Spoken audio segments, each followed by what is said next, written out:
Tonight on KGW News, a new view of the scramble to save homes in Spokane as an alleged arsonist heads to court.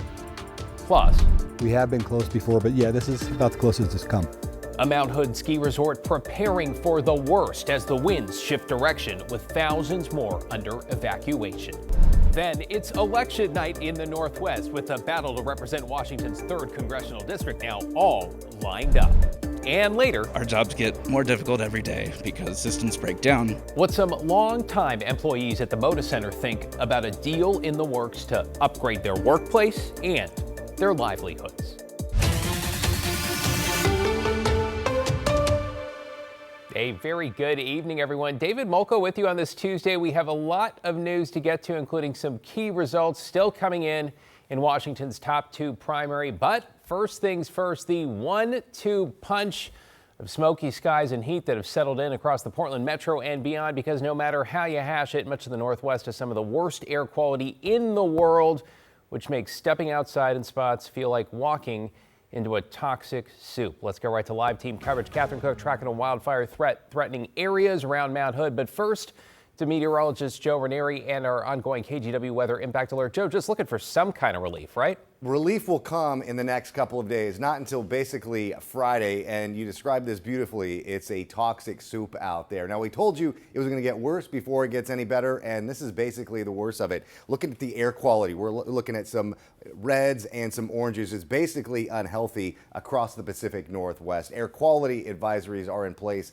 covering 4 states. I'll show you that in a quick second, but you travel east, we're looking at red dots out there, and we're going to see a change in the wind direction, but that's not going to be coming until late tomorrow into Thursday. So by Thursday, we'll start to see it lighten up a little bit, but this is what we're going to be looking at Wednesday. Early in the morning, in the next couple of hours, very thick along the foothills of the mountain. Some of that very thick smoke that's burning near Mount Hood right now could get into the metro area overnight and into tomorrow. You travel east a little bit, you're not going to be seeing any relief. In fact, that relief will not be coming for the next couple of days. So expect to see some thick smoke going into Wednesday. Because of that thick smoke, we're under an air quality alert until tomorrow at noon. And there's also that heat advisory that's in effect as well. Talk more about that in just a few minutes. Yeah, never good when the entire state is like grayed out like that. Thanks so much, Joe. Meanwhile, check out this on-the-ground video from fire crews working to stop the Grasshopper fire that's southeast of Mount Hood. The wind shift there sparking a new round of evacuations today. Take a look. All the area in red is under a level 3 go now order. That includes now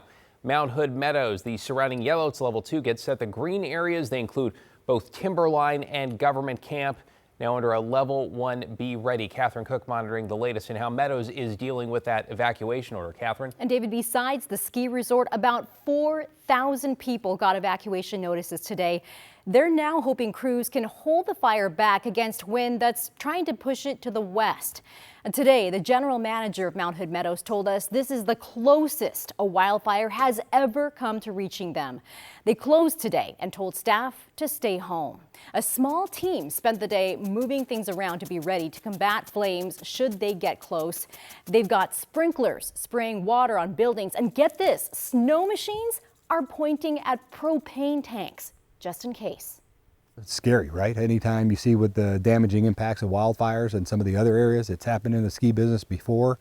And you just don't want to see it happen to all these homes and businesses. So it's scary for us, but we're prepared.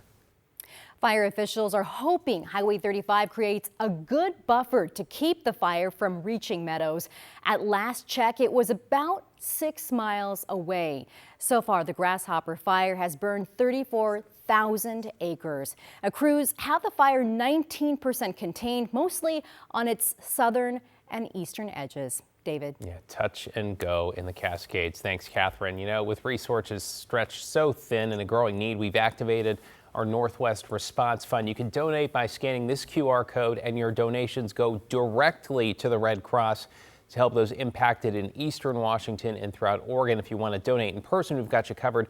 Just visit any local U.S. bank branch.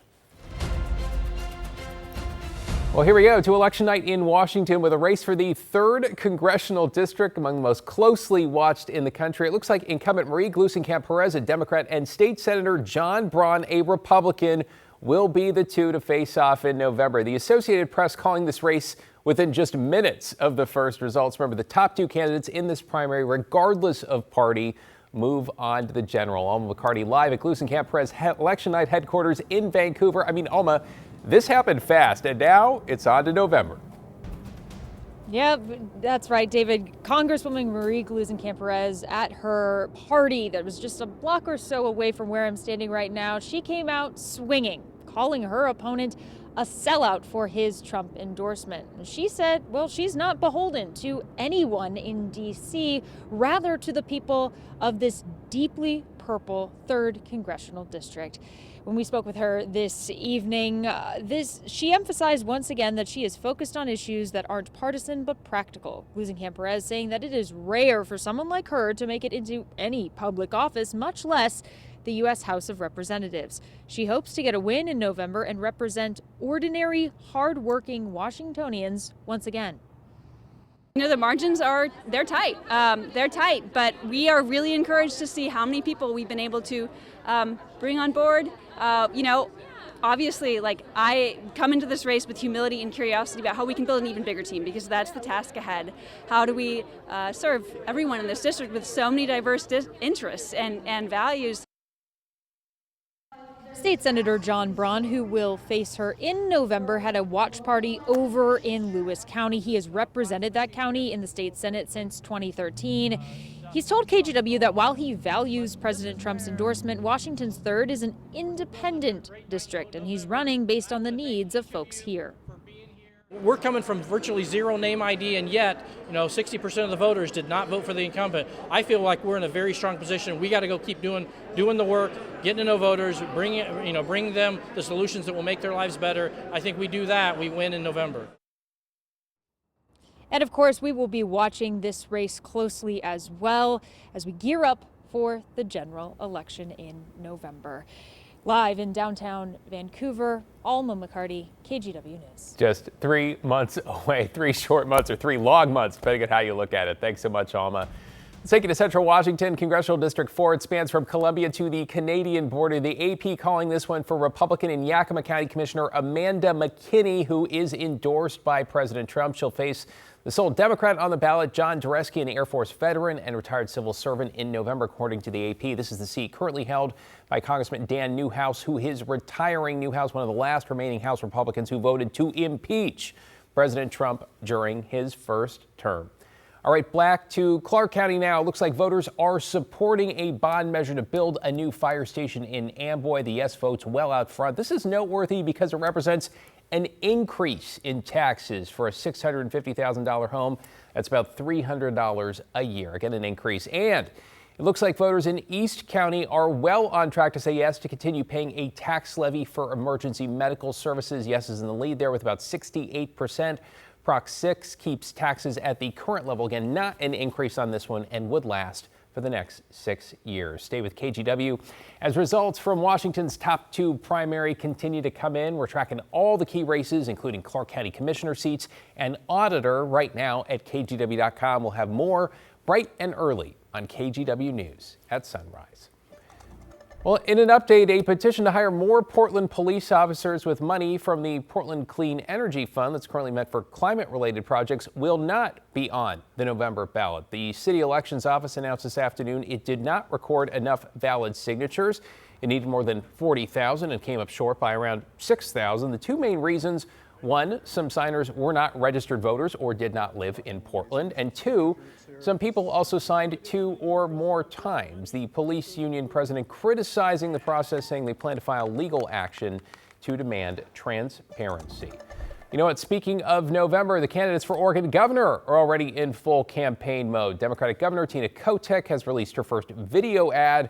Republican Christine Drazan is pushing to enshrine the right to hunt in Oregon's state constitution. The move is a response to an initiative petition that would have criminalized hunting and fishing in the state. Supporters did not get enough signatures to put it on the ballot, but now multiple agricultural groups are warning Oregon must protect the right to hunt from future challenges. During a news conference today, Drazan stressed the move would protect Oregon's way of life.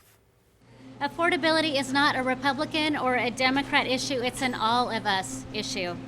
When we protect our ability to produce food here at home, we're protecting much more than an industry. We're protecting jobs, local economies, small businesses like this one. Drazen says she plans to file the resolution in the upcoming legislative session. So next year, we've reached out to Governor Kotek's campaign, who says she was always against the hunting and fishing ban. But in a statement, her campaign called the proposal, quote, political theater from Senator Drazen. Amending the Constitution requires a thoughtful approach and conversations with Oregonians across the state. There you go, end quote.